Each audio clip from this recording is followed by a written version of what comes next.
Tonight, we are stepping into the fire. The conservative movement is at war within itself, as the Karmelo Anthony case has exposed some deep cracks. Matt Walsh, Jason Whitlock, and others are butting heads over race, justice, and identity. But underneath it all, or underneath all the noise, there's a more sinister force at play. Marxism is at the root. It's the fuel behind the victimhood narratives, the race-based division, and the emotional manipulation that's hijacking both the culture and the conversation, even within our own ranks, folks. America first. This isn't just a disagreement, it's a warning. While the left is busy pushing ideology into our schools, media, and courtrooms, we can't afford to start mimicking their tactics or fracturing from within.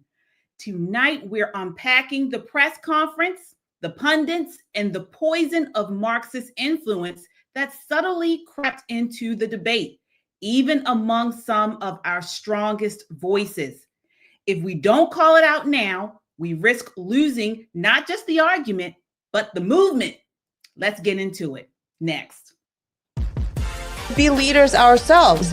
Black women are being used by the Democrat Party. All of these socioeconomic indicators are in the negative, particularly for Black people. They want mob rule. When Trump was in office, please somebody tell me what act of dictatorship did he perform? She had Donald Trump's hair on top of her head. And she's sitting here talking about brown girl this, brown girl that. Because she's a Black woman. They would ask her how to spell her first name and clap like sea monkeys. Oh, yeah. Whoa.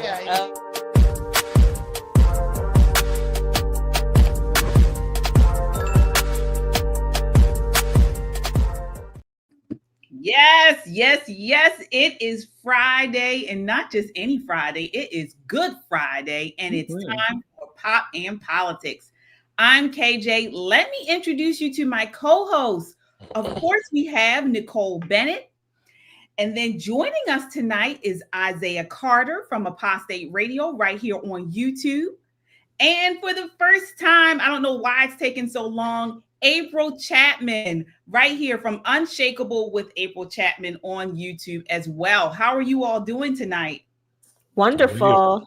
We are okay. We are all right. Thank you. Thank you for having me on.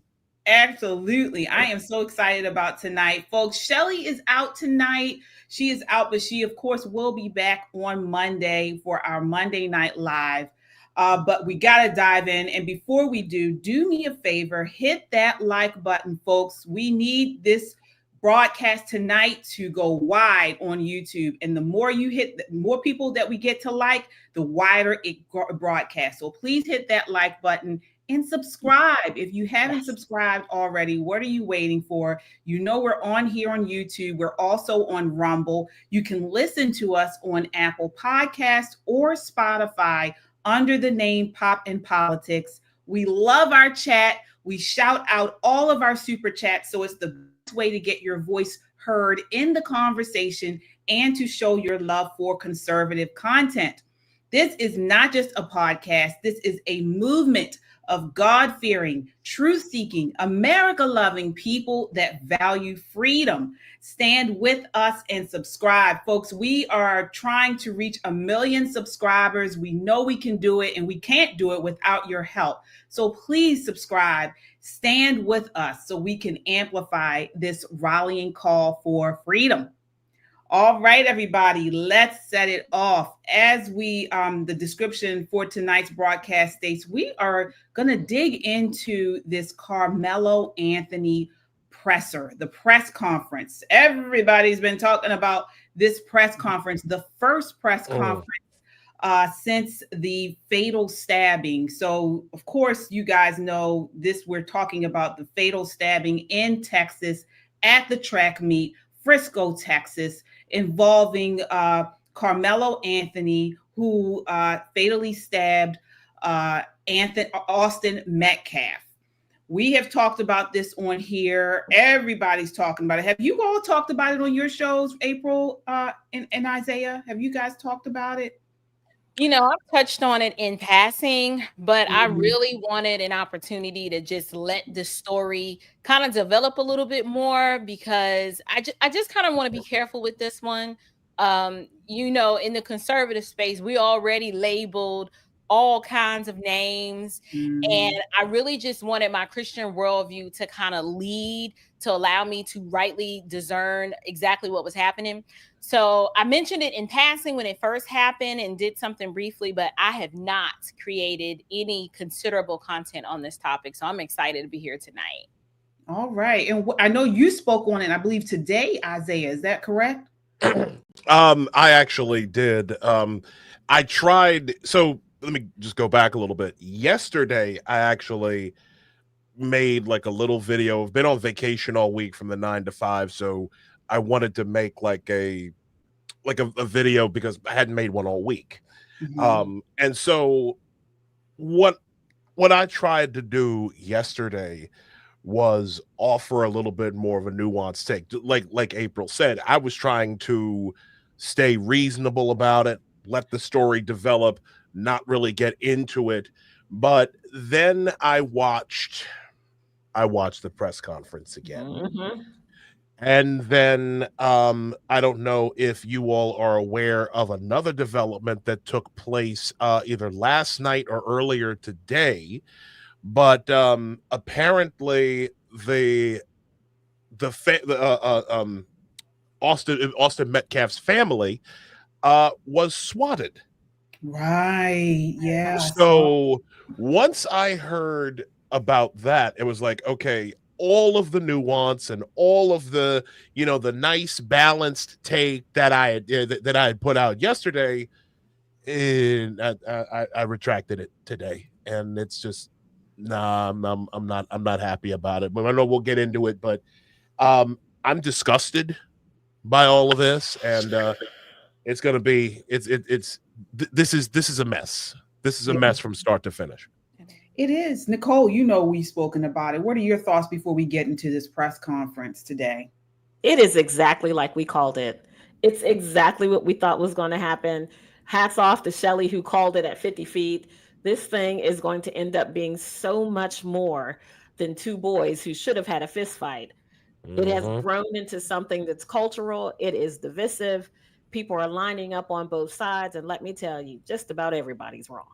Just about everybody bears a little bit of something in this thing, but it goes to show what America really looks like when we pull back the covers. With all these people going to each corner and pointing fingers and calling names, we're a much better nation than this. We are. You wouldn't be able to tell it from the presser, but we are a much better nation than this.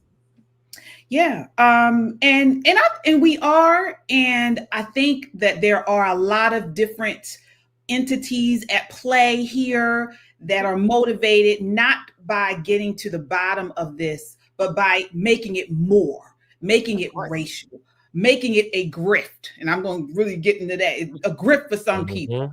And so let's just get into the press conference. Before we do, I want to acknowledge, it looks like our first super chat of the night, Kung Fu CJ.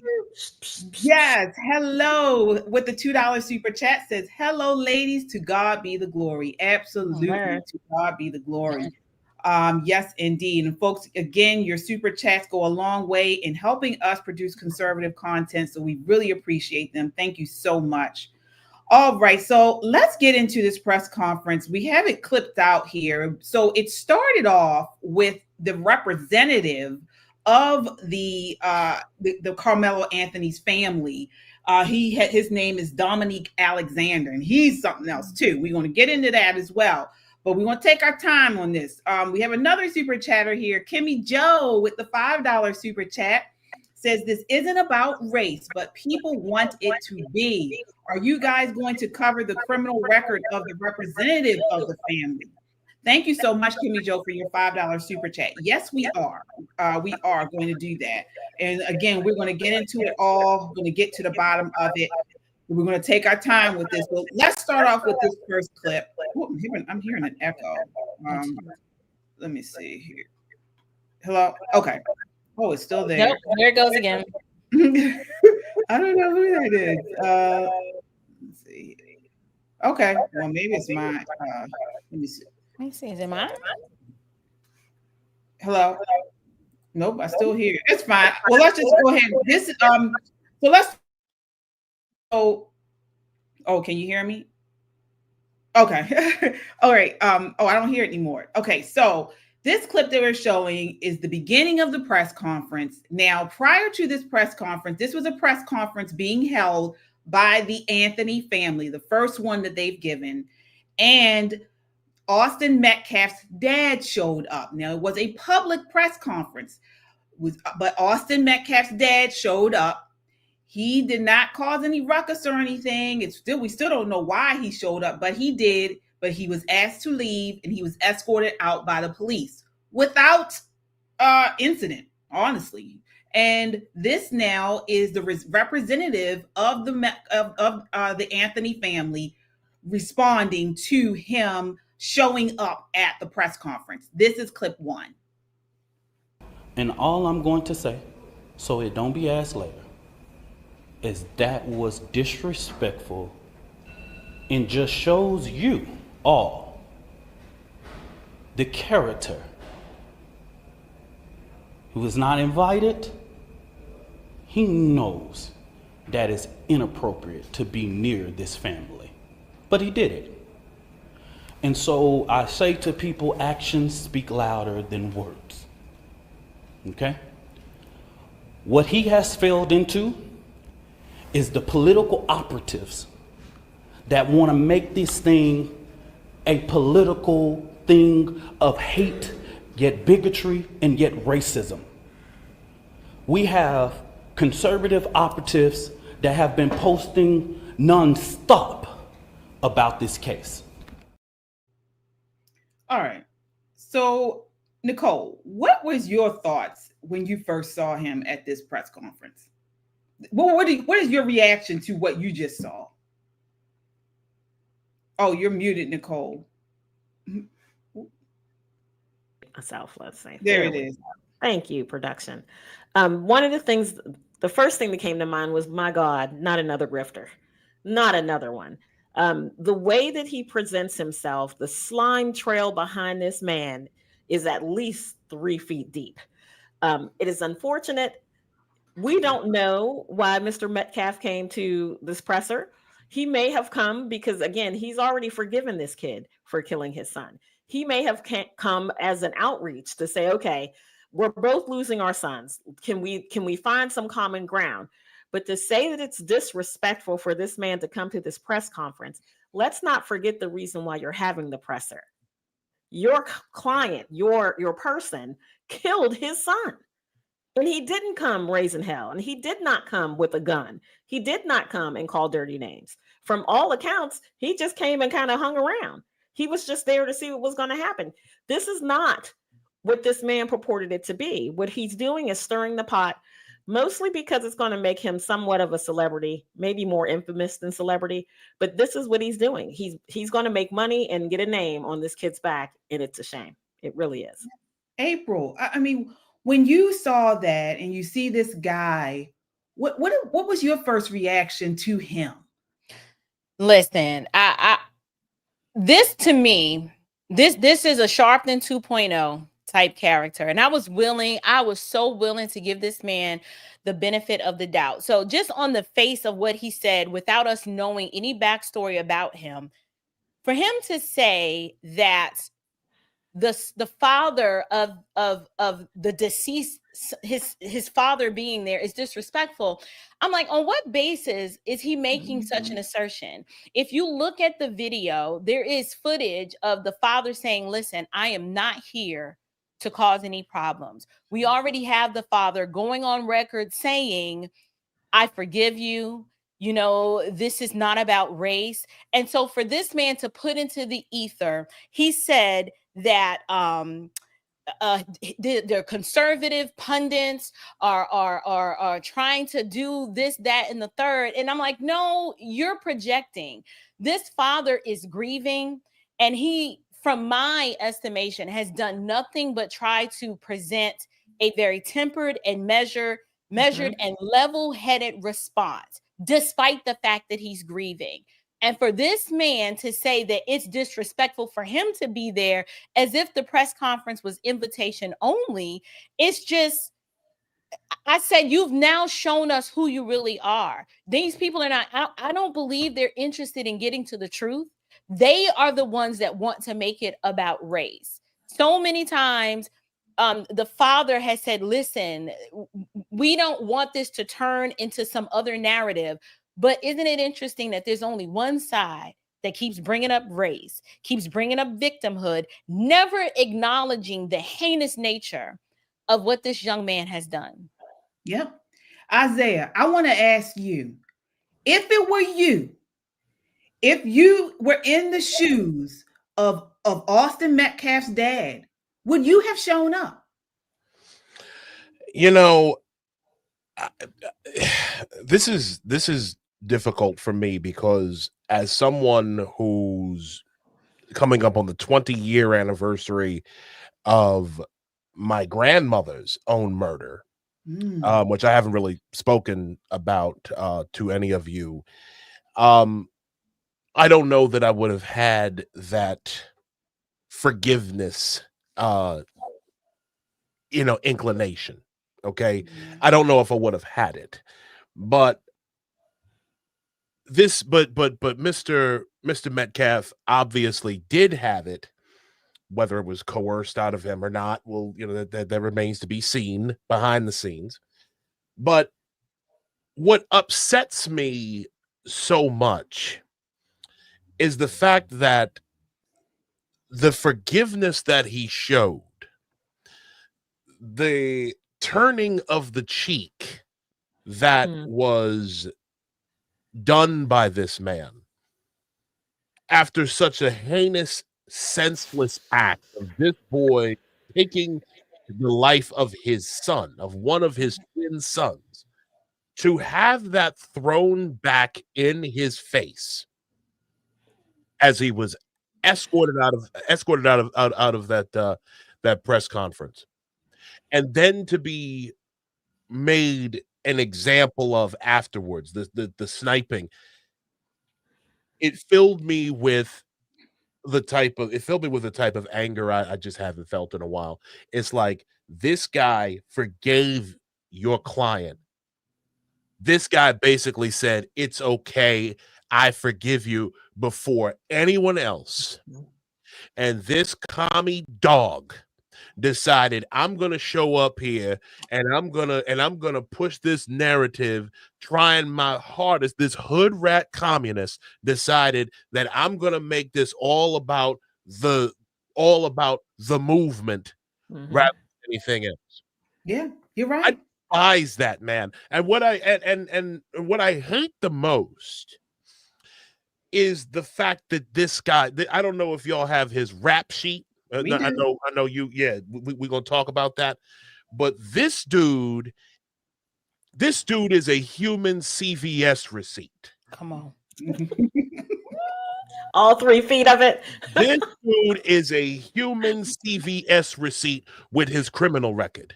And the fact that this man has the audacity to sit there with this railroad tie in his eye, talking about that man, talking about Mr. Metcalf's splint in his, is disgusting beyond words. Every single measured argument that I had, like we're trying to be nice about it and everything, that's out the window. Yeah, that's out the window. I want to see this family. I want to see all of them get rung up. All of them. Ooh, all right. Well, I want to get back to him, but let's move on to what the mother said. Let's move on to what Karmelo Anthony's mom said.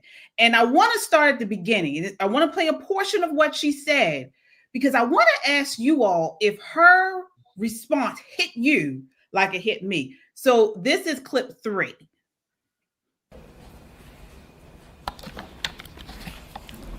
Good afternoon. My name is Kayla Hayes. I am the mother of Karmelo Anthony. 3 years ago, my family moved to North Texas searching for a better life. Like so many other families, we wanted to give our children the future we did not have. My husband worked hard every single day to provide for us, to make sure we're in the best financial position possible. As a stay-at-home mom, I made it my life's mission to ensure our children are loved, nurtured, and supported every step of the way. In wake of this tragic incident, our family has been under attack. Whatever you think what happened between Karmelo and the Metcalf boys, my 3 younger children, my husband, and I didn't do anything to deserve to be threatened, harassed, and lied about. The lies and false accusations that have been said about us, especially over the past week, has been overwhelming. The lies and their amplification put my family in danger, as well as everyone in our community, everyone involved in the investigation, from the police, the attorneys, and the court staff. Our address and my husband's previous employer's address has been put on all social media platforms. My husband had to take a leave of absence because he's afraid what may happen to our family. His mental health is deteriorating day by day. We have endured death threats. My 13-year-old daughter is afraid to sleep in her own bedroom because she's fearful of what may happen to her. All right. So first off, I want to say, if any of those things, if that's true, my heart goes out to those children and that family, because regardless of what the son did, right, whether it's defense or not, you can't stop or help what your kids do all the time. So my heart goes out to that family, and people should not do that. But the first thing she should have came out of her mouth when she hit that podium was, "I am sorry for your loss." Mm-hmm. That is what I wanted to hear. And it didn't hear it, and she didn't say anything about it till 30 seconds before the speech ended. And that's where she was wrong. I feel like they should not have said anything. This press conference, for me, made it 10 times worse. 10 times worse. I want to get you in here on Nicole. What are your thoughts here? You know, I always look at political theater as theater, right? So they had her casted well, limited makeup, messy hair, rough throat, instead of his father speaking, the mother, and she was going to give this heartfelt, crying mother kind of feel to this presser. But what it came off as is poor old me, poor old us. Oh, it doesn't matter that my son killed your son. It doesn't matter that this whole thing has blown out of proportion. But my 13-year-old daughter has a problem sleeping. My husband had to leave his job. Me, us. Not one mention to the very end of the child who lost his life. Now, imagine, if you will, the shoe on the other foot. Imagine, if you will, if that Austin had survived and Karmelo had died, and that grieving white mother stood at that microphone and didn't say Karmelo's name, there would be T-shirts printed, BLM would be burning stuff. You wouldn't have to worry about a CVS receipt because they would have burnt that thing down to the ground too. At some point, we've got to get beyond race and start looking at this as 2 kids who went well off what it should have been. That's the problem, not this. I'm sorry her 13-year-old daughter is having a hard time. It's got to be horrible living in the shadow of this crime for that entire family. It's also horrible for the Metcalf family. His twin is dead. Mm-hmm. That's something he's going to carry all of his days. Yeah. She'll get over it. I don't mean that in a harshest way, but she's 13. She's got a lot of life ahead of her, right? This kid lost his twin. No matter what he says, no matter what he does, that's never going to get better. It's never going to get better.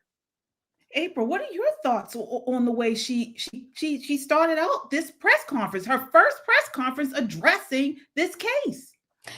Right. I really expected from one mom to another for her to give some sort of heartfelt connection to the deceased mother, to try to connect and tone down or bring down a little bit of the tension and the temperature surrounding everything. But instead, we saw them turn everything inward and kind of make it about them.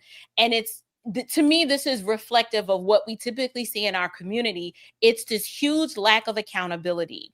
Another aspect of this that really bothered me is, why is the man standing there and not saying nothing? Like, I'm trying to figure out, is that the daddy or is that her husband? I am so confused as to who he is and why he stood there like a weak little jellyback soy boy and let that woman speak on behalf of the family. Are you in charge or is she running things? Right. That was my first observation. But then two, like Nicole, I'm with Nicole. And I'm also alongside with you, KJ. I don't believe that the siblings need to suffer for what their older brother has done. Well, not allegedly. We know he did it. I think we need to leave the babies out of it. Leave the children out of it. But my thing is, if these threats have actually happened and they are credible, I would love to know, did they file a police report? Can we hold those people accountable? Because that too is also wrong. But three, why is it that she waited to the end to say, and by the way, we're sorry for your loss, as if it's reflective of these parents, the parents that come up to the school when they've been told that their child did something wrong. And the next thing you know, the parents want to fight the teacher and not held accountable because of the lack of submission to authority. This whole press conference, these people dry snitched and told so much about themselves and their character or lack thereof, because it demonstrates a high level of a lack of wisdom that they put this little pulpit pimp, Demetrius, what's his name? Dominique Alexander.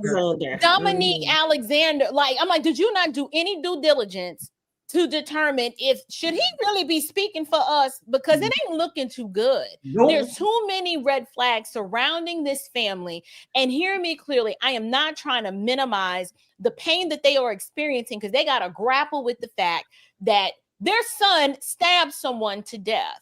Right. But their response to this lacks humility. It lacks contrition.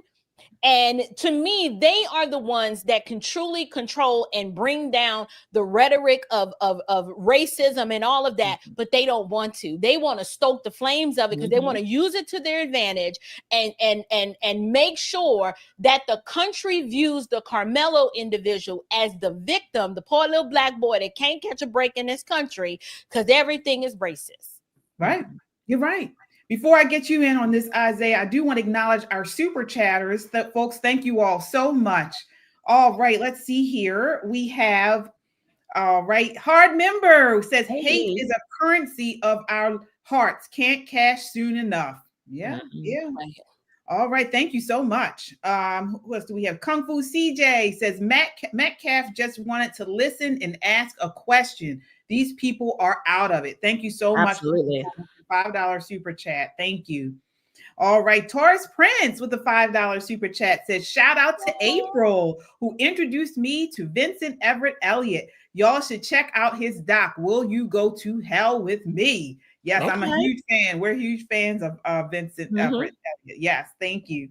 All right. Kung Fu CJ says, thank you for making me a moderator. Absolutely. Yes, indeed. All right. Isaiah, what were your thoughts when you heard her? And did you notice that the husband didn't say anything? Did that ring odd to you? Was that who that was? Because I didn't know who that guy was in the background. I think it was because when they showed all of the family pictures, he was in the photos with them. I think it was the dad. That's the dad? I think so. Do you know the problem with this whole thing is we don't know who's who. Again, it looked like a political presser. It could have been a handler. It could have been a body man. It could have been a guy who wiped her tears. Yeah. Oh, Lord. Well, so couple things. And I am going to echo the sentiment of someone who who put together quite an argument about this. You've probably heard of him. He is Blanchard from cutting through the culture. Shout to Chad Jackson. Yes. Prove it. That's what I said. Prove that you got all those death threats. Prove that you got all of these nasty things that came to you. Prove that your 13-year-old daughter is being harassed. Prove that all of this is happening to you. And even if you prove it, guess what? I'm not going to care. You know why? Because your son was the one who took that boy's life. If you really listen to everything that woman was saying, they were literally putting that white boy on trial for his own murder. Absolutely. Something that every single race grifter from Al Sharpton to Benjamin Crump to Black Lives Matter over the last 15 years have accused white people of doing, and use that thought terminating cliche to shut all debate down. Right. And I'm telling you right now, again, it's disgusting to me. It's all like y'all said, it's all about me. Now, in terms of whoever that seed donor was in the back, I can't speak. I can't even speak on that. Okay, because again, as a man, last time I checked, we're supposed to be the ones leading. We shouldn't be. I'm not going to have my woman out there speaking for the for the whole family. But if you remember, in the Black community these days, what has been mainstreamed is that the women are the leaders of the family. That's why he was out there playing the back and she was up there speaking for everybody else. Okay. The last thing that really irks me, over the last 15 years or so, longer than that, really, the big thing that we always hear about is white tears. The tears of a white woman, can move mountains, and the tears of, we hear that all the time. We've heard this on MSNBC, even though it's Black women like Joy Reid been crashing out and all sorts of stuff. The Van Jones on CNN cry every 15 minutes. He does. But the fact of the matter is, what you just saw, what everyone saw in that press conference was the reversal. Now it's the Black woman's tears. It's the Black woman's time to cry and get whatever she wants. That's what you saw right there. Right. Okay. As long as she has the correct politics, as long as she is politically Black, like Nicole Hannah-Jones said a couple years ago, you can get whatever you want. The last thing, and you know what? I flashed in my head. I'll come back to it. I'll come back to it. Yeah, I had one thought that came in and then it left. So sorry about that. Oh no, that's fine. Yeah, KJ. Yes. Do you know what I'm concerned about? I am so concerned that, and I'm praying that this does not happen, that Austin Metcalf's father's heart doesn't become more calloused and cold toward the accused, because if I show up in good faith, they didn't even give him an opportunity to explain why he's there. They just immediately went on the defense and went on the attack, said it was disrespectful, said that he's stoking all these flames of racism. I'm like, wait a minute, we haven't seen that from the Metcalf family at all. We saw the first act of forgiveness when I was like, wait a minute, I wouldn't have been ready. I have a set of twin girls. I would have been in no position that soon after the death of one of my children to extend an olive branch of forgiveness. I wouldn't have been able to do that. And to see him escorted out when he's calm, cool, collected to a public presser, I could eat. I'm telling you, I really believe this is why, as a Christian, I have to kind of just separate myself from a lot of these discussions, because what ends up happening is, like I said, if I was white and if I was a Christian, do you know the internal struggle that I would be going through right now, trying to look at other image bearers who look different than me and to try to just judge them as the individual? Because I'd be like, you Black folks got some kind of nerve. Y'all are just, y'all done ripped a whole new one. This is rough. And I'm not trying to explain away or excuse hatred in the heart, no matter who it's coming from, is wrong. But this is what this is going to do. It is going to cause an extreme reaction from those who wanted to come to this discussion and say, hey, let's not make it about race. Let's make it right against wrong. And everybody is like the elephant in the room now is like, this is how all of them think. This is how they are. Yep. And I want to get in, speaking of race, let's get into Dominique Alexander, the family representative. So here he is in this clip. I don't think he's talking about race in this, but here he blames the weather. This is clip 2. But Frisco ISD has notified of their intent to expel Karmelo Anthony from school 1 month before his high school graduation. That just shows me that Frisco ISD is trying to push off the blame. And what I have not heard the media say, as many media outlets have asked us what went on, I'm trying to find how many of y'all have asked the superintendent or one single board of trustee, why didn't you cancel or postpone? With weather in that magnitude, you couldn't have a track meet in rain or thunderstorm or clouds. Y'all are the media. Ask your journalists, your weather journalists, how the weather was that day and that time. Y'all do that research. Because as a person who is the administrator of your children, you are responsible for the safety of the children. And so it seems as if Frisco ISD is trying to push this off by making this decision that they do not have to make. So the Next Generation Action Network, outside of the legal process, will be going through different avenues regarding to ensure that we fight for the rights of Karmelo Anthony. So Isaiah, so he's saying he doesn't believe Karmelo Anthony should have been expelled?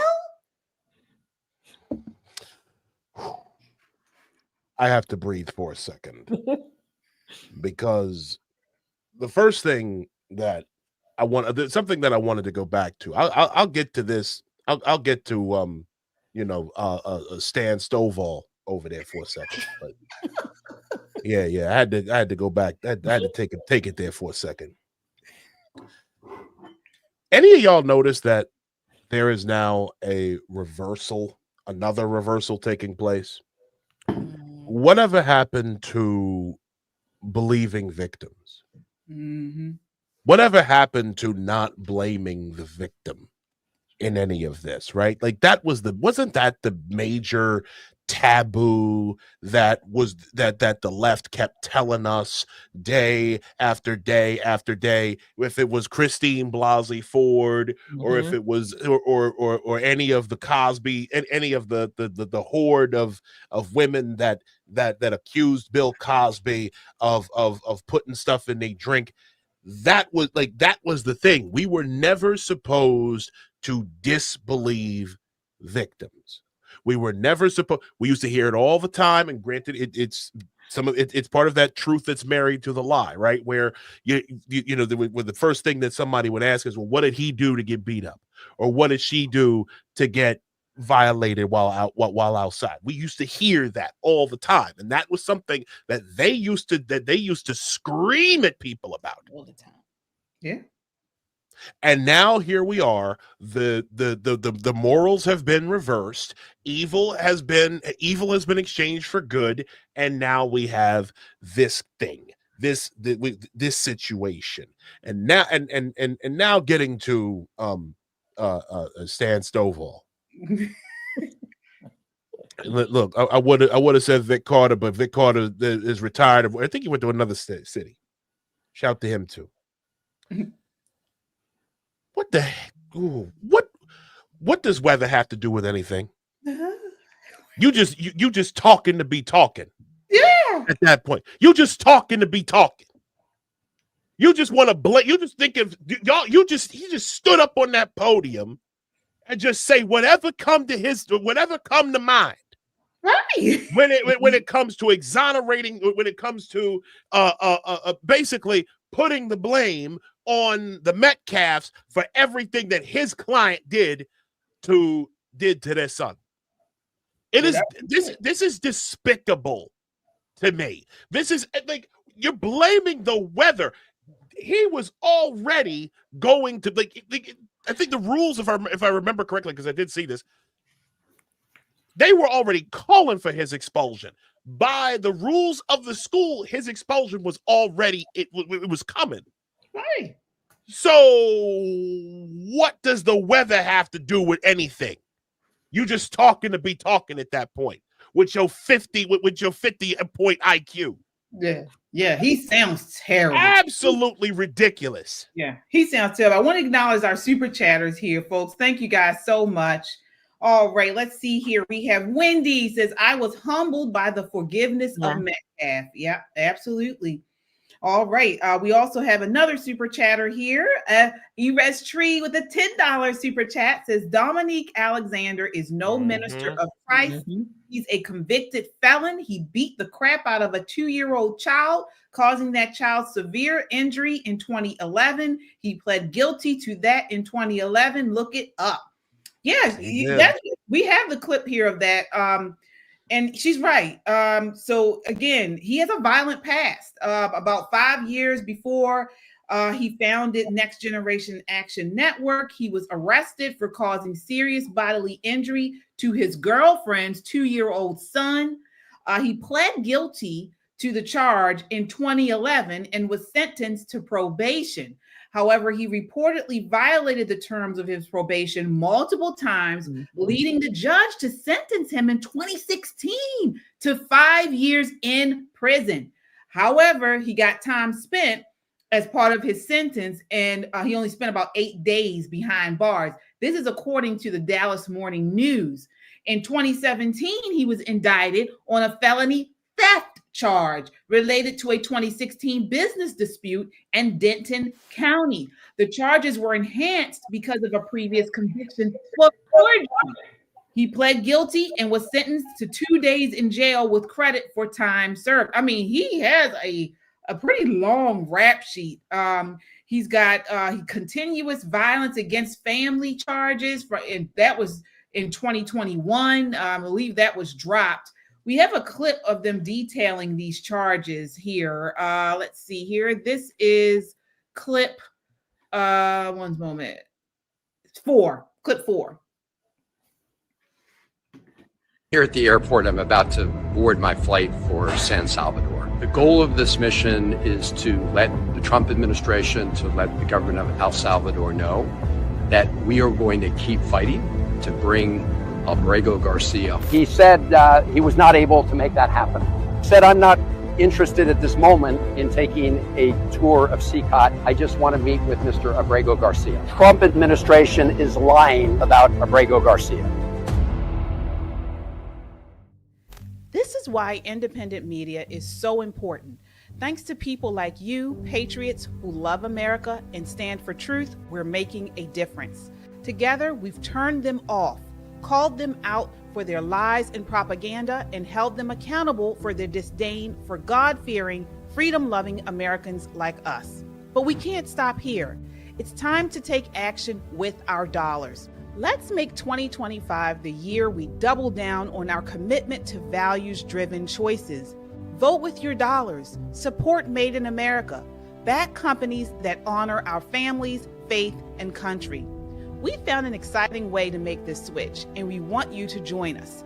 Check out www.popandswitch.com and click yes, I want to make the switch. It's that easy. It's time to walk away from corporations like BlackRock and Vanguard that undermine our principles. Let's invest in America. Let's support businesses that share our love for this country.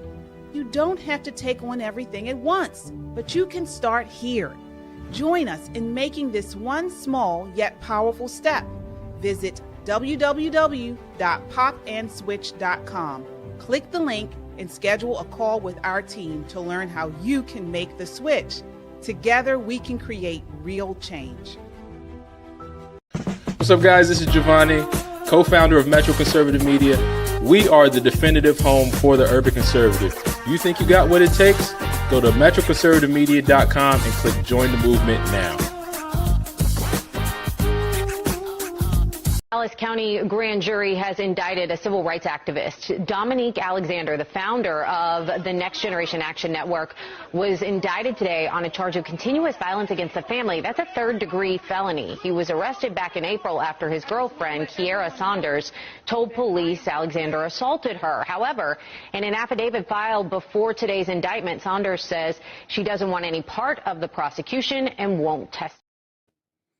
Nicole, why would they hire this guy? Why would they hire him?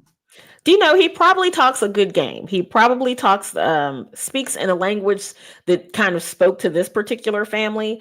He probably came along and said, you know, all these other mouthpieces are going to say fancy words. I'm going to keep it real, you know, all of that kind of talk. But the way he comes across publicly, even with his sheet of talking points, because he read that from a sheet of talking points, is he has no idea what he's doing. You talk about in over your head.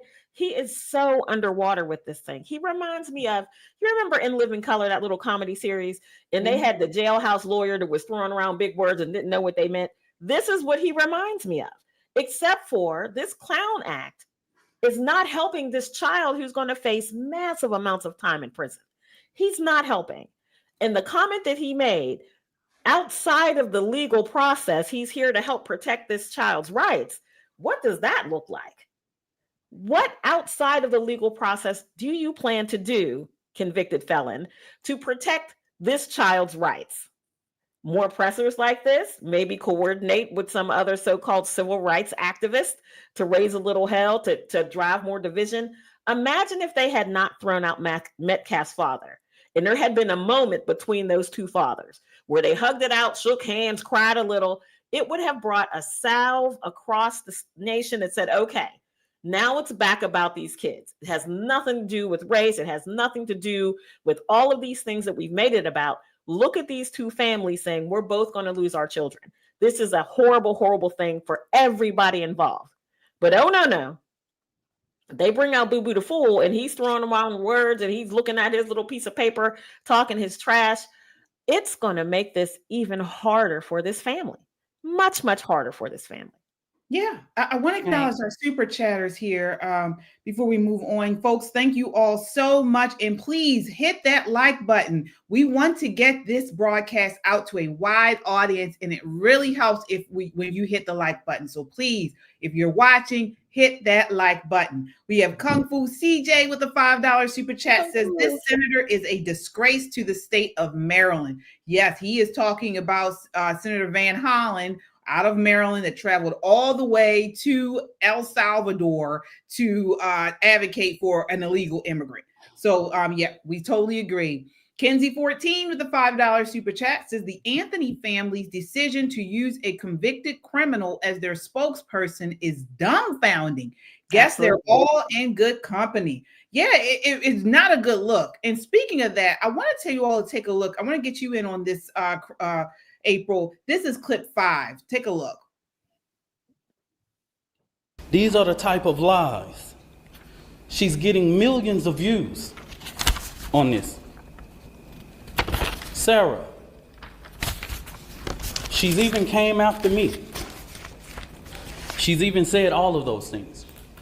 And now that the public knows exactly what is going on, I asked, because these racist bigots try to prevent us from standing up for our baby, our boy,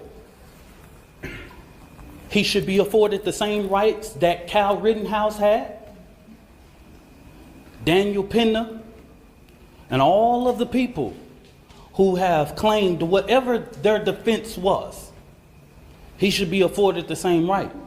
Nobody in the public media has one video camera, but we got the video of Kyle Rittenhouse with an AK-47 shooting 3 people in the back. We got that. And he raised more than $2 million publicly, and nobody said anything. So since they tried to come for us, I call for the community's overwhelming support for this fund. The disinformation that was put out was literally deliberate to prevent you from helping this family. And I want you to give overwhelming support to show them the community united can never be divided. And I'm gonna say this again, and this is for everybody. Black people in America, while the current occupant sits at 1600 Pennsylvania, black people in America don't have to pull the race card. It's what we live as a reality every day. It's what we have to teach our children. We don't want to, but we have to. We don't like to, but if we want to sleep at night, we got to. I ain't pulling no race card, I live it. I'm reminded all the time that I'm a black man in America. All right. April, what does Trump have to do with this case? That is a jerk. Girl, that melanated Marxist got under my skin so bad. Listen, first of all, the colored communist dry snitched on himself the moment he tried to obfuscate this whole situation and start talking about the weather to imply that, did we ever think about the Frisco ISD, why they would allow the track meet to go forward anyway? Did they not check the weather? Nobody this side of heaven was thinking about that. Like, for you to bring up that kind of detail tells me everything I need to know about you. You are not accepting accountability. You are trying to wiggle and figure out anything that you can to wiggle your way out of the fact that Karmelo Anthony stabbed someone and killed him.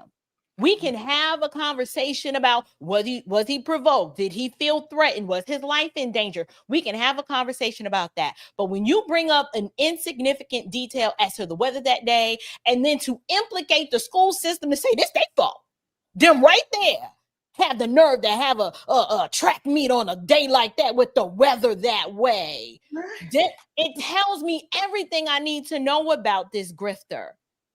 Secondly, when he brought up Trump, I was like, there it is right there. Mm-hmm. He is trying to play on the emotional sensibilities of so many Black Americans in this country who can't think in proper categories. All you have to do is bring up the orange man, and the Trump derangement just escalates. It escalates to the next level to where they can't think.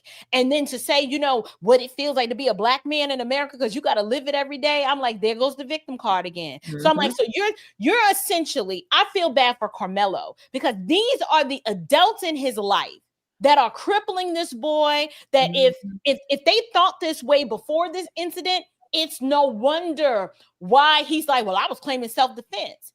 He has been trained all his life to look out there as what's out there is the reason and the proximate cause for everything that has happened to him. These are the adults who are shepherding him and training him with this victim mindset. And this is how I know that this minister guy, he is not of Christ, because all I heard from him was victimhood, a failure to accept accountability, and then he personalized it, you know, our baby and our boy. You know, they have to personalize it that way and pull out the little baby violin so that all all the Black folks listening to this can turn off their brains and not think deeply and intently about what this man is actually saying. They hurt this case more than anything else. They have hurt their own case. Yep, I totally agree. Agreed. I want to get these super chats and then I want to get you in, Isaiah. Thank you guys so much. Please hit the like button. And if you haven't done so already, subscribe. All right, here it is. We have here Kung Fu CJ with a $5 super chat. Oh, we got that one. Yep, we have that one. Yes, thank you. Right, Kenzie. Yep, Lightbearer 5, Lightbearer 32 says all this press conference served to do is sway public opinion and dirty the jury pool. Thank you so much for your $5 super chat. It didn't help them. It did not help the Anthonys. Kung Fu CJ says, I hope Rittenhouse sue him. Yep, yeah, absolutely. So I want to get your thoughts on this, Isaiah. I mean, this was actually cringy. Watching him just now, it was so embarrassing. It was so cringy. What are you thinking on this, Isaiah, as they try to bring in Kyle Rittenhouse, Daniel Penny, who we call Daniel Pena, and of all people, President Trump? Well, I mean, none of that's surprising. I mean, this is, and I'm giving y'all permission to use this. This dude is a hood rat communist. Facts. Okay. Hood rat communist. You can put that in the lexicon right now. Anybody who comes out and it says Daniel Penda when he's referring to Daniel Penny, okay, no, that's a hood rat communist. Anybody who is still believing that in 2025 that Kyle Rittenhouse took the lives of Black people when the 3 men that he shot in self-defense were all white. Right. 2 of them were abusive monsters, and one of them was a PDF file. Okay, so honestly, Kyle, you Rittenhouse, sue this dude. Okay, absolutely. Sue him.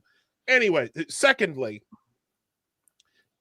if that dude was really out there trying to dirty the jury pool, like you mentioned earlier, KJ, he didn't do a good job of it. If anything, if anything, this guy really made helped the case against him and his client. If this dude is Karmelo with a K's lawyer, switch him out right now. Yeah. Switch him out right now, because again, and the last thing that I'm gonna say, the last thing that I'm gonna bring out. I hate that Black folk have been reduced to this. That part. And listen, and here's what I mean. I hate that Black people have been reduced by leftism to be this blob, this hyper emotional, this loyal, over emotional, unthinking, self-indulgent blob of the socio-political blob that needs to be shepherded. Yeah. I can't stand that. And honestly, whenever you hear all of these different appeals, the weather is racist, Daniel Penda and killed Jordan, a Black Michael Jackson impersonator. Okay, giving Uncle Ruckus vibes this whole the whole way through. Right.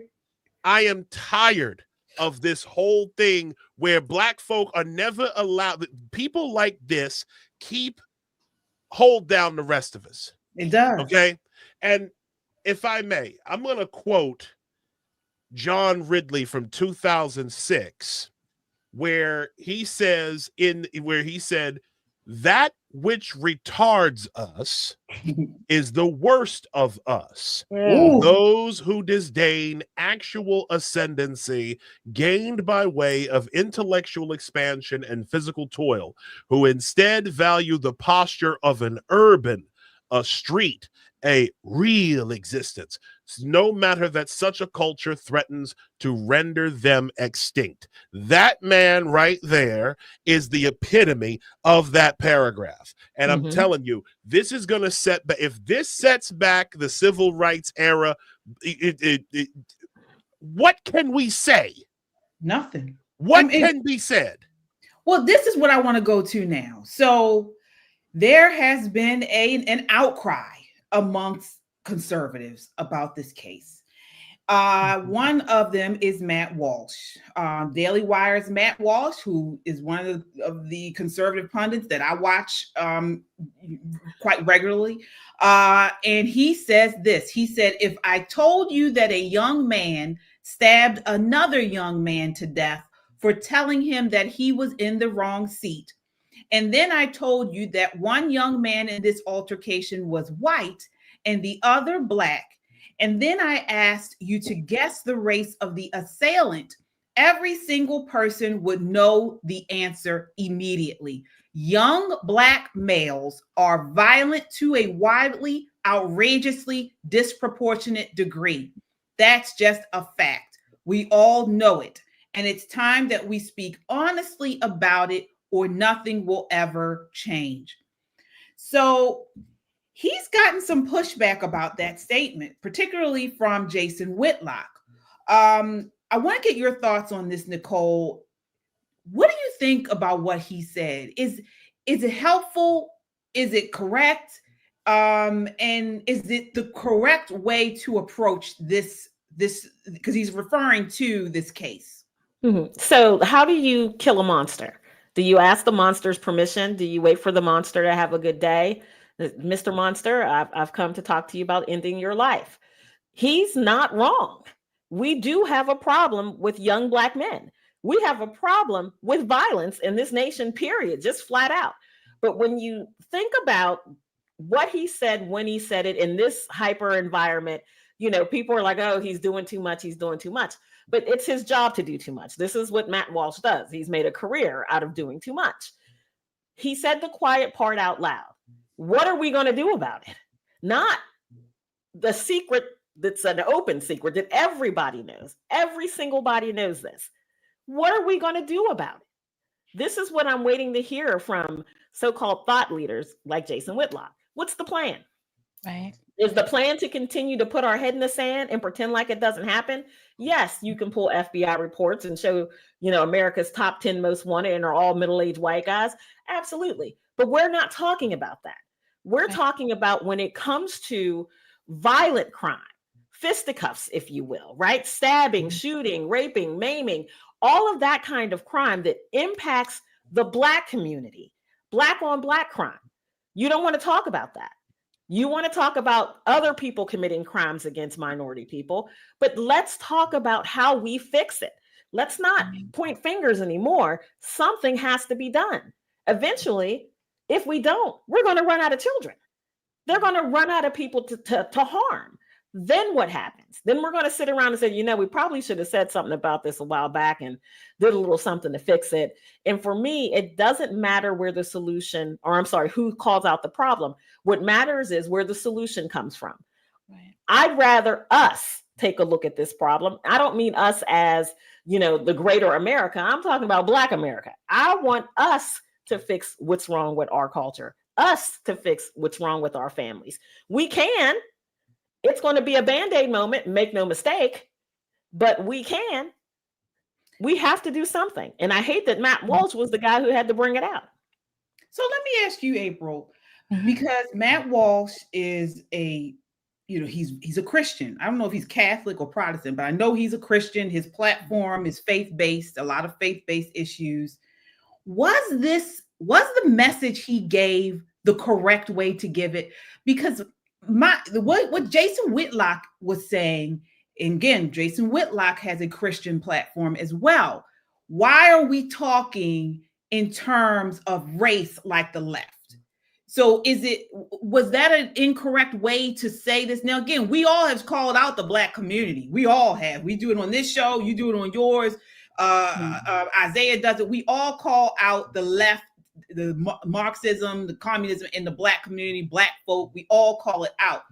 But for him to say black males are violent to a wildly, outrageously disproportionate degree, young black males. I mean, was that the correct way to say it, or is it black culture, or does it matter?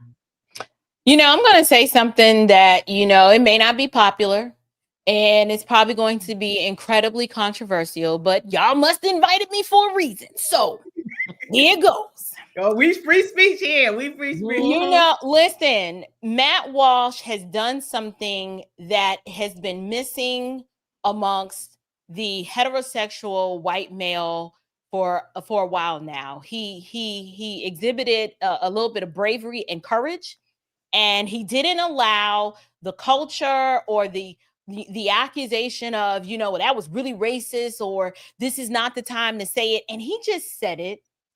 And that's making people very uncomfortable. And I'm glad that it's making people uncomfortable, because for too long, our white brethren have allowed their voices to be muted and sidestepped by whoever else has the microphone. And what he said was not wrong, right? What he said is a truth claim that I believe, like you were kind of trying to allude to, it is reflective of Black culture.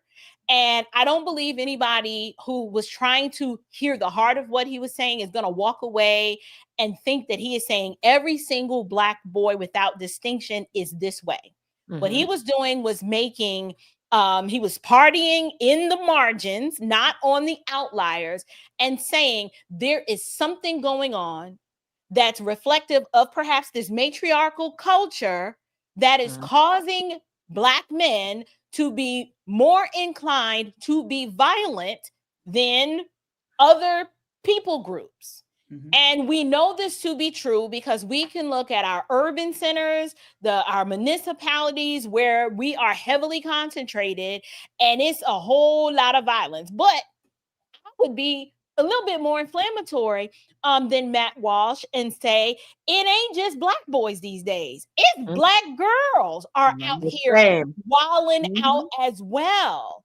And the only way to get toward a solution is for someone to say the quiet part out loud, for Black people to hear it, get outraged, get in your feelings, do whatever you got to do demonstratively to demonstrate that you didn't like what was being said. But like Nicole said, all right, so now what you going to do about it?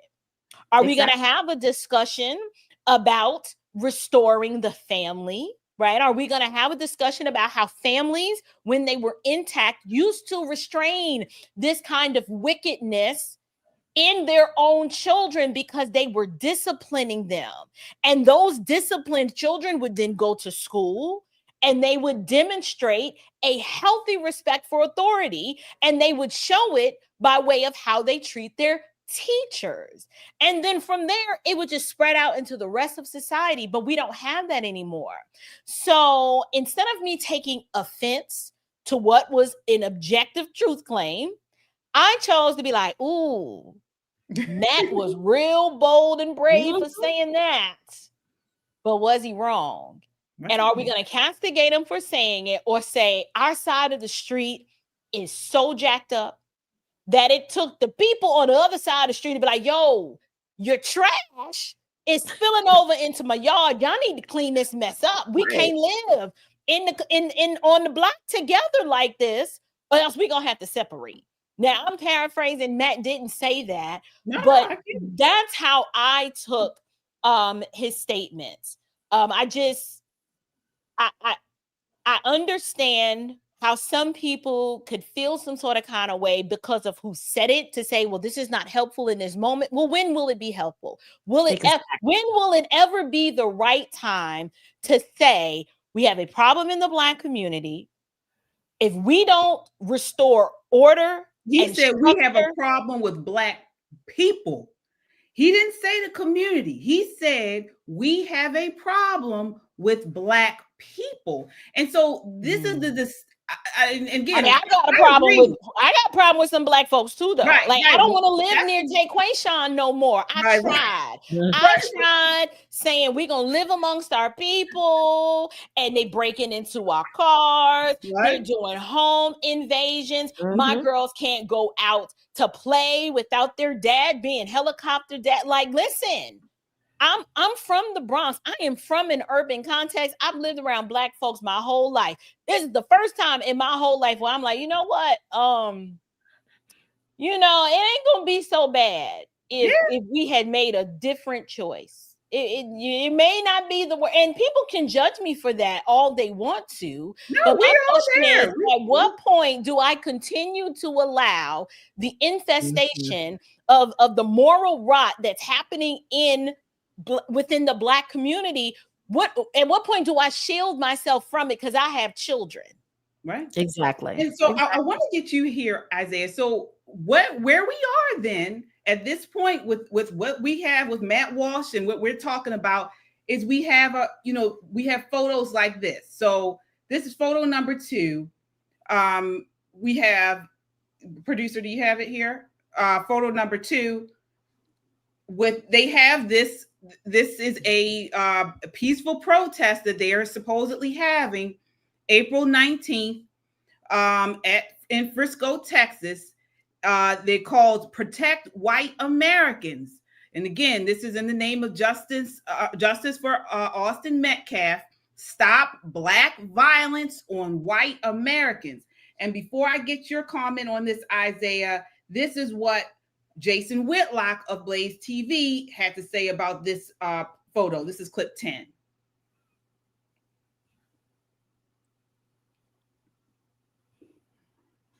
Oh, do we have clip 10?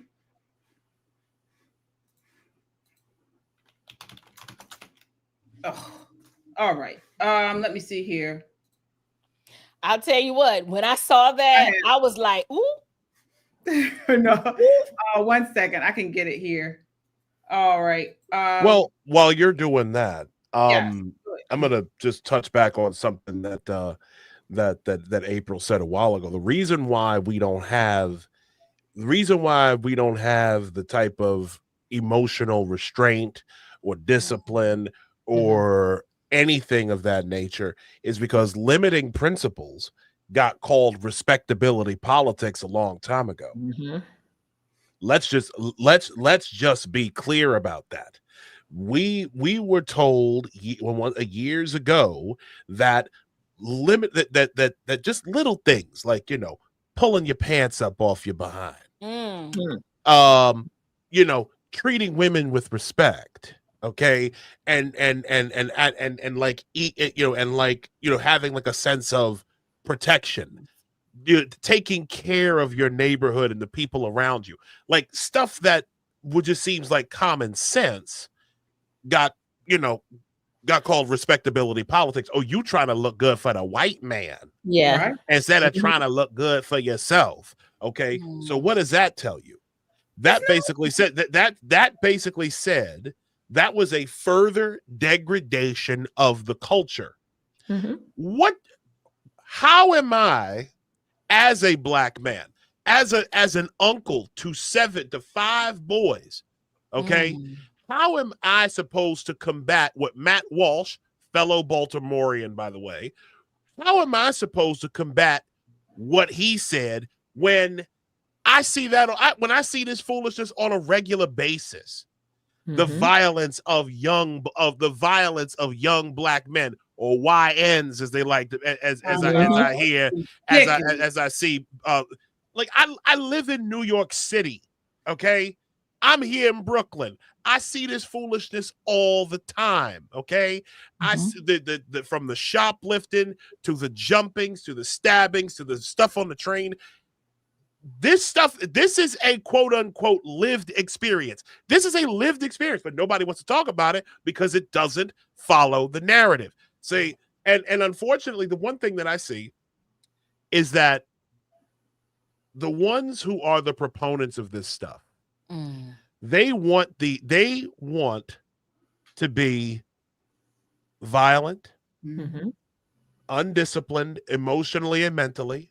They want all of these things. They want to be as degenerate and depraved as possible without any of the responsibility of fixing themselves or making themselves worthy of respect. You're right. They just want to exist and be treated preferentially because of, I don't know, historical marginalization or some garbage. I don't know. It's ridiculous at this point. But go ahead. I'm sorry. No, you're right. I have the clip here, and I wanted to get you guys' response to this. All right, here we are. White Americans. And I'm calling it the Unite the White movement. And so this is being blasted out all over social media. Protect white, protect white Americans. And someone that's been on this show and someone that I'm a fan of, according to that billboard that's over my shoulder right now, Jake Lang, a January 6th survivor, someone that did 3 or 4 years standing on his head because of January 6th. We've had Jake Lang, I believe, when I read this billboard, and Matt Wallace had tweeted it out saying this is going to be the largest protest. They're doing it in Frisco, Texas at a high school, and they're calling it Protect White Americans. And they're doing it in the parking lot at some high school, I guess. Maybe it's Wakefield High School. And then at the bottom, it says it's started by an organization that Jake Lang, a January 6th survivor, someone that did the time and someone that I respect, someone we've had on the show. They're saying he started the Protect White Americans movement. And I read this and saw this, and I was like, oh, here we go. Charlottesville 2.0. And so I tweeted out with the banner and Matt Wallace, this is a mistake. This is Charlottesville 2.0. It's January 6th all over again. I get the motivation, but this isn't the right approach. Just because Trump is in office doesn't mean there won't be paid, fed agitators there to spark violence. All right. So what's your response to that, Isaiah? I mean, he's not wrong. Mm-hmm. He's not wrong. I mean, that's exactly right. I mean, this is we've I don't know how if you've seen this before, but recently had James Lindsay on the show on my show a few weeks ago. Shout to James Lindsay. He was absolutely fantastic. He and a few other anti-communists have been talking about a phenomenon known as the woke right. Mm-hmm. Okay, where certain conservative figures use the same types of Marxian agitation, the agitation tactics to achieve a stated goal. Okay, to achieve a goal that's been stated, amongst themselves, but not to us. Okay, I see Jason's point. Okay, I do. I see Jason's point, and I understand where he's coming from, and he's right. It could end up being a Charlottesville 2.0. Mm-hmm. But my point is, you just gonna have to let it play out, because who am I? I mean, clearly, if Austin Metcalf's father,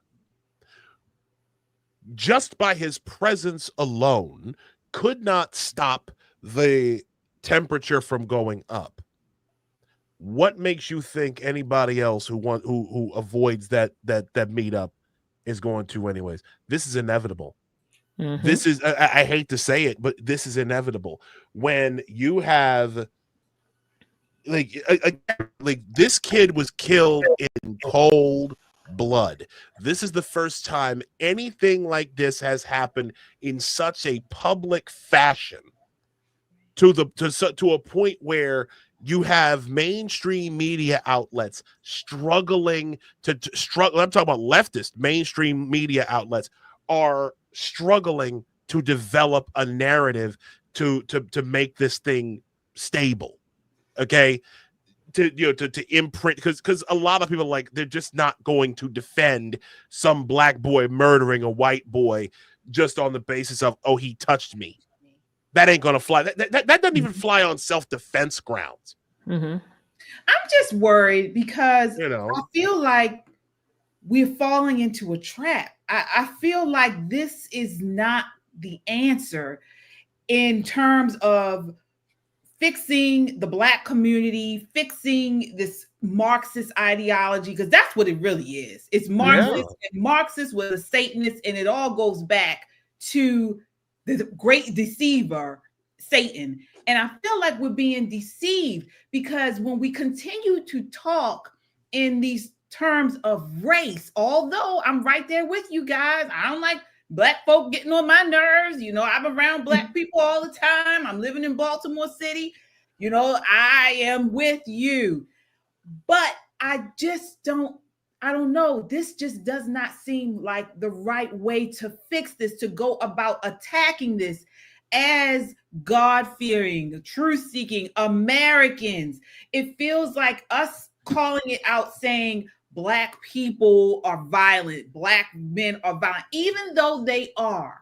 I just don't feel like that is the way to, you know, say, hey, you guys are trashing your side of the street, as you said, Nicole. I feel like we got to go about this another way because we are falling in the trap of this is what they want us divided. They don't want us united. And we're not going to become united by, you know, picking out race, when it's a culture, when it's a mindset, when it's Marxism. This is what I feel, you know. Right. So but Kate, we're not falling into the trap. We are in the trap. At this point, both sides are so dug in so deeply that this is no longer about the situation at hand. People have brought their personhood to this. You know, protect white Americans. Yeah, okay, let me read the rest of the flyer. Oh, you know, all of us, if we were about this type, we were in Texas or whatever, not saying we would go to, but we feel like I probably would go too, but we are on the side of this family, you know, for the most part. We feel like there was a wrong that had taken place. We're on our platforms all the time talking about America first and, you know, constitutionalism, and we hate the woke and stuff. But to have it say protect white Americans, why not just be a protect Americans? You know, I don't know. I think it's not the way to go about this. I just don't think it's the right way to do it. I think there's a lot of wrong going on there. And I think, again, Jason had a really good point. We've got race baiters on both sides. We got people who are looking to manipulate this thing on both sides. And I think probably the most telling point he made is when he talked about J6. When you talk about January 6th to conservative people, we're not so much worried about the guy who had on, you know, the Viking horns and the fuzzy vest. We're talking about the federal agents who were in there agitating that thing. Right. So only imagine what's going to happen now when you've got the Black side, the federal side, and just people who are already on the edge. All of this comes to a head. This is going to be bigger than Charlottesville. This is going to blow the lid off of it. At some point, there has to be a reckoning. There has to be. That's just the way life works. My question, it still stands. What are we going to do about it? What are we going to do to fix it? You can't tell me there's a problem and you don't have a solution. Well, we've been talking. We know it's a problem. We know there's a problem, and we've been talking about families. You know, those of us who are faith, people of faith. You know, getting back to Christ, getting back to the Bible. You know, these are marriage. You know, starting to get back to marriage. You know, and things like that. So we talk about this amongst conservatives. You know, Black conservatives, as we all are, and things like that. But I just. I don't think the answer is, protect white people from Black people. I just don't. Laughing, April, what you think? Listen, when I saw that graphic, I was like, oh, it's getting spicy. I said, okay. But here's how I looked at it. I said, all right, when Black Lives Matter were having their summer of love and every Black person, they drank the Kool-Aid and was wearing Black Lives Matter. I said, okay. Well, now the white folks are like, well, protect white Americans. I'm like, all right. Just like I had issues with Black Lives Matter, I can equally have issues with protect white Americans. Here's the rub for me. I'm a Christian, so my people, I don't even have to pick a side, right? My people are the ones who do the will of the Father.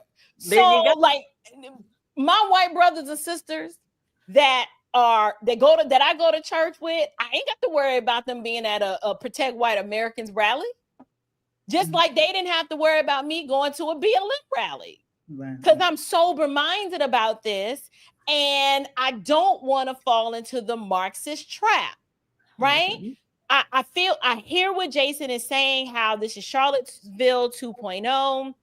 You know, conservatives really shouldn't be championing such an idea. Like, I understand how we got here. I do. I get it. But just like BLM was wrong and they needed to just, get some stuff off their chest, I believe we're seeing the same thing now with some white Americans who are legitimately sick and tired of being sick and tired. And truth be told, if you are void of the light of Christ in your heart, this is going to be your response. You're going to be like, I tried being nice, but now we got to protect white America power, white power. That's where this is going to lead. And so I feel bad. It is a high possibility that this event is going to turn incredibly violent. No one is going to win here. I don't even believe that this is the heart of Austin Metcalf's father. He's like, I don't want none of this. This is going to a whole nother level. But at this point, I'm like, let him fight it out. Yeah, I'm kind of this man win. If you show up to a Protect White America rally and you're a Black American, I hope you come with a lot of firearms because they're gonna be locked and loaded. This is Texas. They believe in the Second Amendment, and they ain't gonna have no problems firing a shot. And don't start none, won't be none. I'm not advocating for violence. I think it is the most sinful response to do this, even though I understand it. But that's why I'm like, I'm on the outside of this, looking back at both sides like craziness. This ain't going to end well. It is not going to end well. Guess what? And here's what I'm gonna say to this. Like I said before, this is gonna have to play out. This has to play out because you gotta understand something. A lot of these guys, and I'm in some of these circles. I shouldn't say I'm in these circles. I watch and listen to what some of these people say, because some of the things that these guys are talking about, like we've heard about, like the groypers or whatever, like we've heard about that. Some of them, granted, you look at them and you go, ugh. But guess what? But some of them actually do make valid points that Black people can get with. Okay. My thing is this. A Black boy killed a white kid, okay, for no other reason except he sat in his seat. He was sitting in his seat, and this dude and the boy asked him to move, and he took his life. Okay. The Black community, I hate to black pill, as it were, but ain't nothing changing. While 70% while 3 out of every 4 Black families are not nuclear. Come on. There are no fathers in the home. Okay, now. Okay. 3 out of this is 70. My parents have been together for 40. Ooh, Baltimore just came out real quick. Go ahead and say it. I want to hear you say it. My parents have been together for 45 years, coming up on July 12th. Okay. My brothers, I have 4 brothers underneath of me. 3 of them are married. The brother right underneath of me has been married for about almost going on 20 years. He's got 4 kids. Okay. We are the minority. We are the anomaly in the Black community anymore. Right. Okay. So when you have all of this, I hate to say this, but it don't look like we can make this change on our own. We can't make this change. This is a coming to a head moment, and a lot of these white guys out here, a lot of these groypers or other things, whatever you want to call them, they're not just looking at stuff happening here on American soil. They're looking at what's going on in Europe. They're looking at what's going on in countries like the UK. Where you've got a whole lot of angry brown people who came up from Afghanistan and Iran Morocco. and all these other Mhm. ones, and Morocco, Mhm. all these northern Africans coming up. They're marching through all these northern African Muslims who are marching in and taking over entire countries. Mm-hmm. You have weak elected officials who are just Keir Starmer just handing the country, handing their civilizations over to these people out of a sense of suicidal empathy. They're not just looking at what's going on. This ain't just about Austin Metcalf. Canada too. They're looking at what's going on in Canada. Jagmeet Singh. They're looking at all these things, and they're saying, you know what? If we don't nip this in the bud right now, this is our own city, our civilization is gonna be next. We're done. You're right. You're right. I ain't mad at him. Guess what? Either. Me either. Guess I what? get it. I'm washing my hands of this, and I'm gonna let it play out. Because that's all I can do at this point. I got my guns. Listen, not everybody can make the journey with us, y'all. I hate to say it, but it's going to be the thinning of the herd. It is what it is. Hey, man. It is what it is. You're right. Hey. Right. Well, we have to attack the culture.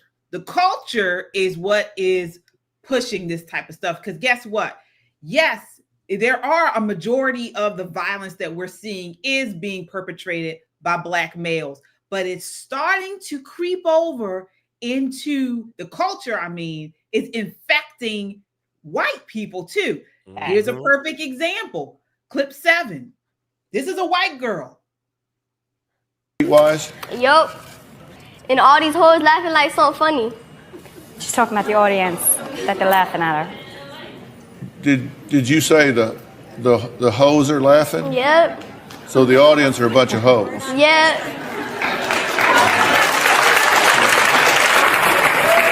Catch me outside. How about that? Huh? Catch me outside. How about that? Catch you outside? What does that mean? What I just said. That's a white girl. Grew up around Black culture or so-called Black culture. Now she's a rapper. We have this in clip 8. This is her now. She's a multi-millionaire. Now she's gained so much notoriety. Train on you now, you want a team. Wait a minute, turn it off. Yeah, it's supposed to be muted. Yeah, this is her. This is her. She's a rapper. She is a white girl. She has totally pushed herself into Black culture, and she's now this. So we got to stop this culture. It's this culture. We have here clip 9. This is Alabama Barker. That's a white girl. She has totally just taken in the Black culture, and now she's out here like Cardi B and Nicki Minaj and all of them with these nails and bottoms and all the plastic surgery. This degeneracy, like somebody said. Can I jump in here? That's not Black culture. Let's not get that. Let's not even claim all that, right? That may be the culture of a particular generation, but that's not Black culture. Now, see, I've been Black for a long time. Was born Black, raised with Black folk, lived in Black communities, and done many, many Black things. And yes, there was once a time where Black families were the gold standards of families in this nation. Yes. We didn't worry about nursing homes because we took care of our old and our infirm. And if you had somebody crazy, you put them on the front porch and everybody kept an eye on him to make sure he didn't get in trouble. Great. But what about now? What about 2025? 2025, when you see half-naked women busting it wide open on a video set, that's not us. That's not us. That's that generation. That's what that generation calls entertainment. The way that this woman has made her money is not because her rap game is fire. Please believe me. I got 19 nephews. I can tell you that. Her rap game's not fire. But if you're a teenage boy and your mother says, no porn for you, but you could, watch videos on this is what you're seeing. This is what you're seeing. So she made her money. Let's say the Nicole. way in the book. But Nicole, let's just say she's not. Cardi B is. Meg Thee Stallion is. All of them are doing the same thing. This girl is just white. So, I mean, that's black culture. Today's black culture. I don't call Cardi black culture. I mean, for me, black culture is so much more than rap music, so much more than half naked women, so much more than that. That's not who we represent. It really isn't. Now, there's a part of our population that enjoys that, but there's also a part of our population that enjoys other types of things. So let's not put all of black culture on the back of some twerk and twig. Please, let's not do that. We're much more than that. What are your thoughts here, April? You know, I completely understand what Nicole is saying. On my show, I've actually defined this culture of blackness. Like I refer to myself, I'm an American Negro. I had to distance myself from like that blackness. When I say it, I'm not referring to something dermal or how I look or my melanin count. I am distinctly separating that culture of blackness is that loathe, the liberation, the victimhood, the debauchery, because if you think about it, there's no nation of black, right? It doesn't have a prime minister. We don't have a flag or a national food. That is a subculture that was created by Marxists, liberals, and progressives, and they've put that label out there wanting us to claim it. So that's why I call myself an American Negro. But now we see that culture of blackness, not how the way I'm defining it has started to infect white America. Yes, that's what I was saying. Right. It's like this. It's a subculture of failure and debauchery and sexual perversion.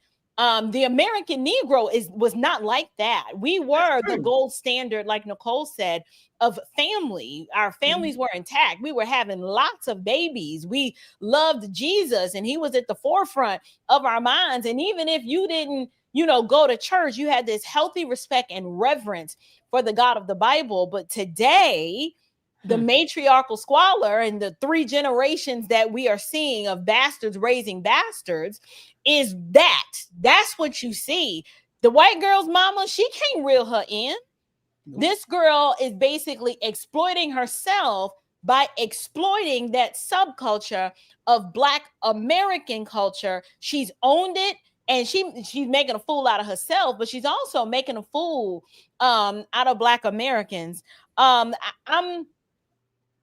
can see why, like Isaiah said, why the white folks who would consider themselves conservative are trying to form this coalition to say we got to do something to fight back because he's right.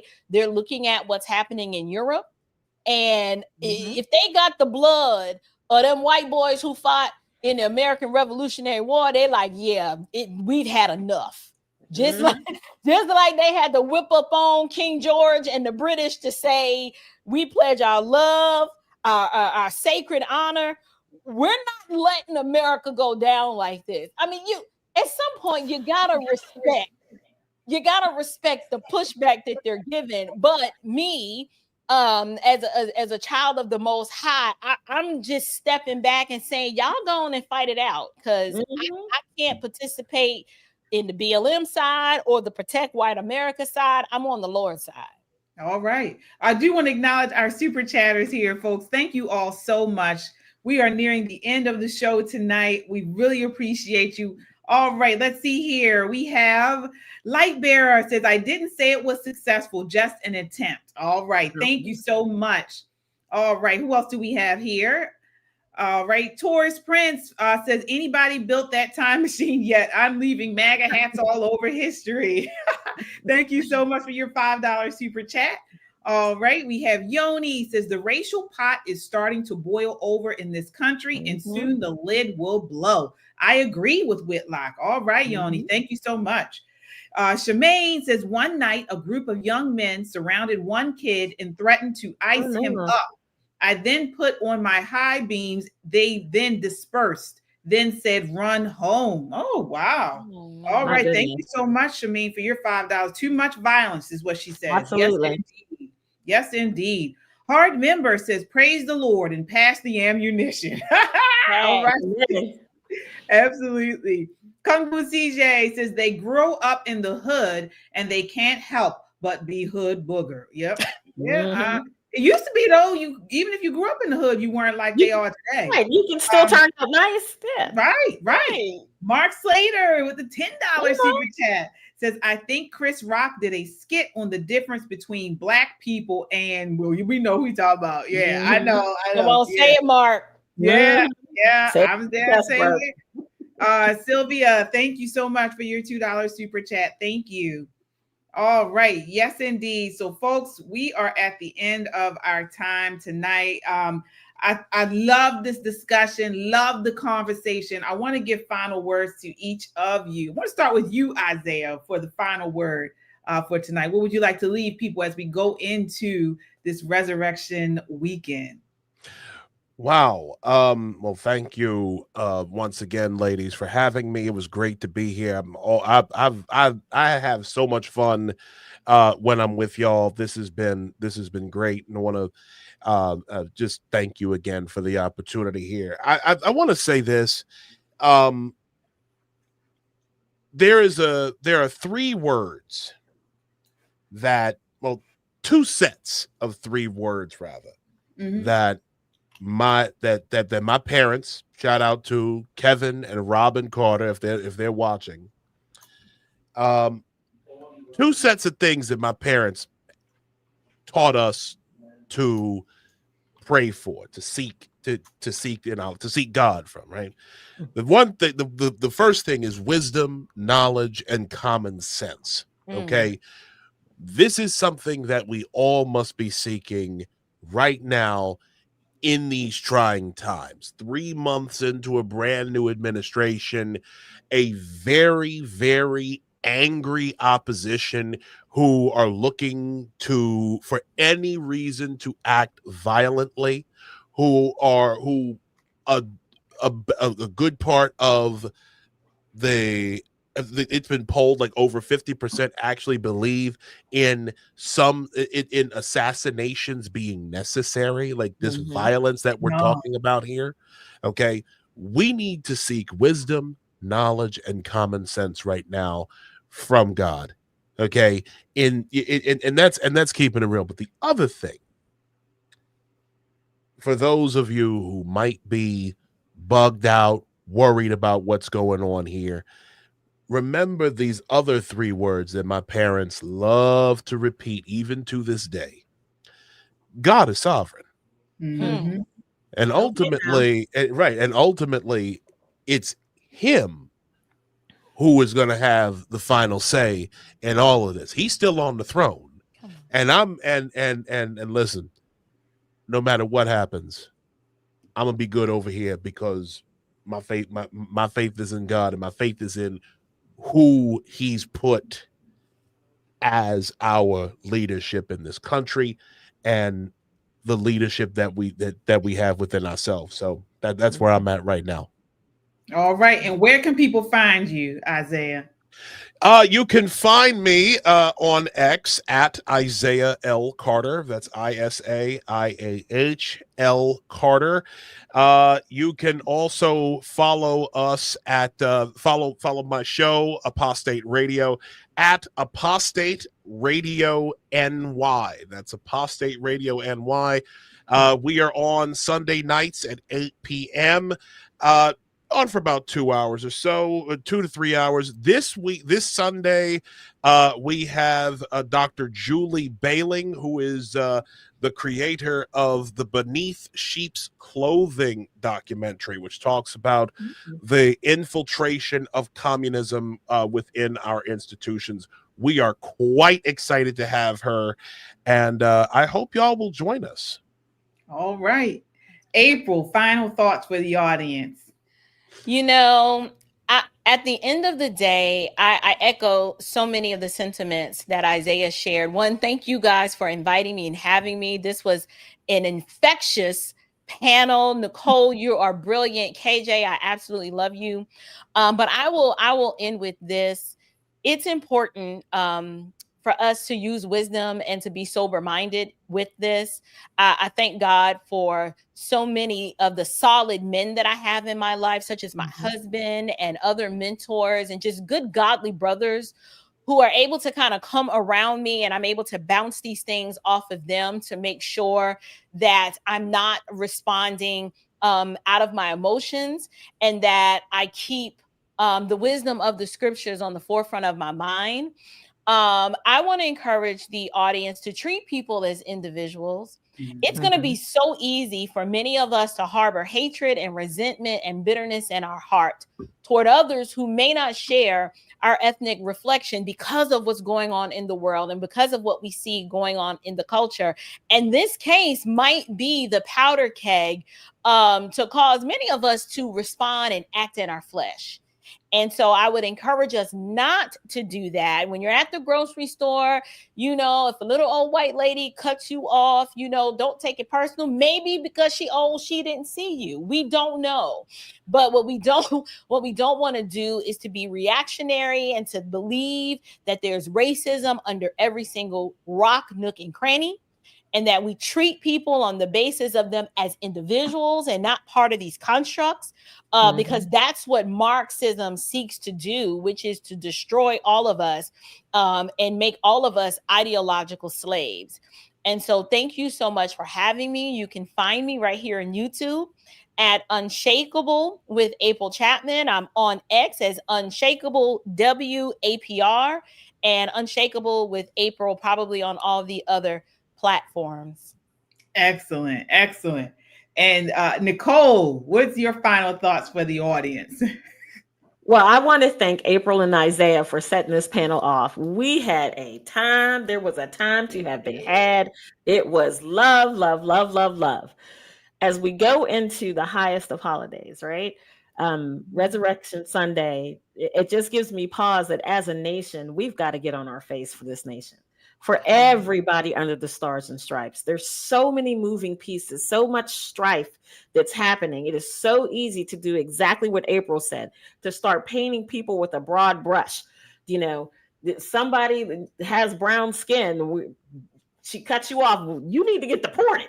She may have been born here, you know, but we've gotten ourselves so whipped up into a frenzy over so many things that we're losing our power of discernment.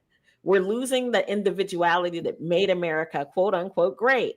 And I pray to God that we get back there. I pray to God that we stop seeing each other as enemies and start to see our nation as neighbors. It is remarkable to me that there has been so many news articles about the shootings and things that have been happening, and so little said about Easter, so little said about the resurrection of Jesus Christ. But you see, everybody's got a crucifix or they're claiming God. Listen, folks, we got to get on our face for this nation. Those of us who are believers, we have to pray not only for our leaders, but for our families and everybody else's families. This nation was designed to be something great. It's only going to be great if we all work toward that same goal.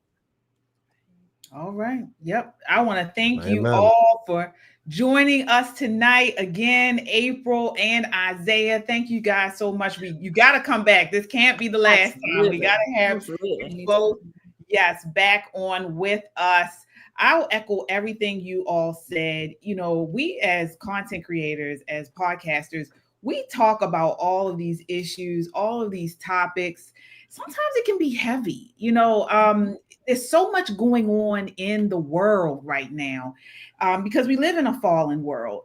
But we know just from this weekend how it ends. We know we already have the victory because he lives. So we, you know, sometimes it seems like the world is really falling apart, not just on a global or national, but even sometimes maybe in our personal lives, we all go through things. But this Resurrection Sunday is a reminder that he rose. There is hope. It's not the end. We know he has already won. So all this race, identity, you know, all of this stuff, Jesus Christ rose from the dead, and that resurrection wasn't just a moment in history. It was a declaration of victory over all of this stuff. All of it.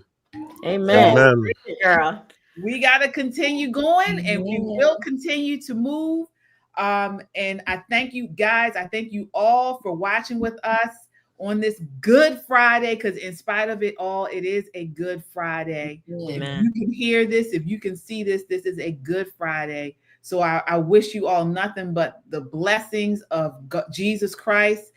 And until next time, count your blessings and live a life of purpose. Good night. Good night. See you later, fam. All right. All right.